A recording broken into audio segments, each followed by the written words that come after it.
Hey everyone, it's Plushie. On this video I'm gonna show you two things. One where I show you how to get every Realm Reborn sightseeing very easily, because I know it's very complicated with the time needed, the place needed, the emotes needed, the weather needed. There's so many conditions for the Realm Reborn ones, but don't worry, I'm gonna make it extremely easy for you to get it all.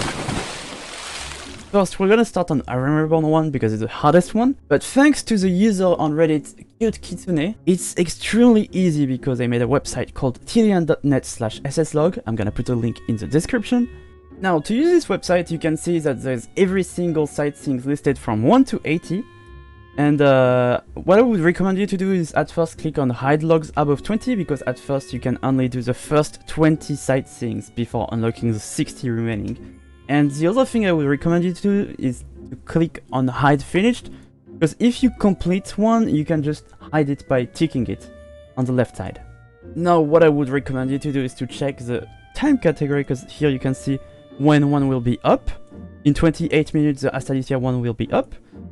So if you go in the place where it said Limsa Lomitsa Lower Decks, the Astalicia, you click on it and it even tells you take the path to the west and go into the giant ship. Use the stairs to go all the way up to the upper deck and then run on the point on the bow of the ship. And you can even see an image here, which you open and you can see where it tells you to go and do the emote. And then when you're at the place, at the right time, it will become green, just like the one above here. And it tells you to do /lookout. So all you need to do is to go to the place at the right time and do the emote, and it literally shows you how to get it. When you do it, you tick it by clicking on the left square, and you just keep going over and over until you only have very few left. And when you're at 20, you can just remove the hide logs above 20 and get the remaining. You might wonder why should you do the sightseeings, and I would say if you like to complete the game, but you also get achievements, you get a rare title, rare minion, and on top of that you can also unlock the painting for each areas to an NPC and then decorate your house or your apartment if you have every single sightseeings unlocked in one expansion.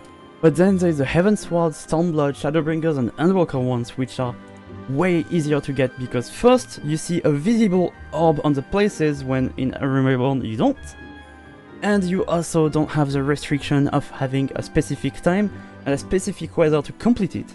And this time we will be using the sightseeing website for console games Wiki, which I'll be linking in the description. As you can see, every maps are listed with every single ones needed. It tells you which zone, so like Coertas Western Highlands. It tells you the coordinates, so like X32, Y36, which you need to check right below your minimap. And then it tells you the emote, which most of the time is /lookout, but sometimes it's slightly different. And there is a comment, like on top of the tower. But then there's a hard jumps, like the Kugane Tower and then on the lamp post and things like that. For this, I would recommend you to check YouTube videos for each specific sightseeing. Now that I gave you all my advices for it, I hope you will be able to complete all the sightseeings. I cheer for you, and if this video helped you, I would really appreciate a like, a comment, a subscription. You could follow me on Twitter at iamPlushie, and if you could share this video to people that might want to do the sightseeings, it would help me grow my channel. I would really appreciate it. With that said, I hope you have a fantastic week and see you. Bye.